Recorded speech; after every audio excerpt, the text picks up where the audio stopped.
இப்போ ஒரு கடாயில் எண்ணெய் ஊற்றி வச்சுருக்கிறேன். அரை ஸ்பூன் கடுகு, அரை ஸ்பூன் சோம்பு போட்டு அது நல்லா பொரிஞ்சதுமே 20 சின்ன வெங்காயம் கட் பண்ணி வச்சுருக்கேன். கொஞ்சம் கருவேப்பிலையும் போட்டு நல்லா வதக்கிக்கலாம்.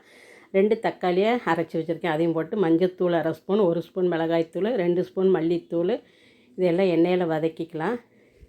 அப்படியே சிம்மில் வச்சு நல்லா வதங்கினதுக்கப்புறம் ஒரு கேரட்டு, ஒரு முருங்கைக்காய், கொஞ்சமாக சவுச்சவுக்காய், ஒரு 2 கத்திரிக்காய், ஒரு உருளைக்கிழங்கு இதெல்லாம் போட்டு அப்படியே நல்லா எண்ணெயில் வதங்கட்டி இப்போ தேங்காய் அரைச்சிக்கலாம். தேங்காய் 2 துண்டு, அரை ஸ்பூன் சோம்பு, ஒரு 10 போல் சின்ன வெங்காயம், கொஞ்சம் கருவேப்பிலையும் போட்டு நல்லா அரைச்சிட்டு இப்போ பாருங்கள் காய் நல்லா வதங்கிடுச்சு. இப்போ கொஞ்சம் நேரம் தண்ணி ஊற்றி நல்லா வேக விடலாம். தேவையான அளவு உப்பு போட்டு நல்லா மூடி போட்டு காய் நல்லா வேக விடணும். காய் நல்லா வெந்ததுக்கப்புறம் நம்ம அரைச்சி வச்சுருக்க தண்ணி அந்த ஜார் அலசின தண்ணியோடு ஊற்றி எவ்வளோ தண்ணி தேவையோ அந்த அளவுக்கு ஊற்றி மூடி போட்டு ஒரு 10 நிமிஷம் விட்டுட்டிங்கன்னா சூப்பரான பலகாய் குழம்பு ரெடி. இது வந்து இட்லி, தோசைக்கு, சப்பாத்திக்கு, சாதத்துக்கும் நல்லாயிருக்கும். நான் காலையில் இட்லிக்கு தான் வச்சுருக்கேன் பாருங்கள். மாப்பிள்ளை சம்பா அரிசி இட்லி வச்சு நிறைய காய் எனக்கு போட்டால் பிடிக்கும். அதனால் நிறைய காய் இருக்கிற டைமில் இந்த மாதிரி நீங்கள் செஞ்சுக்கோங்க.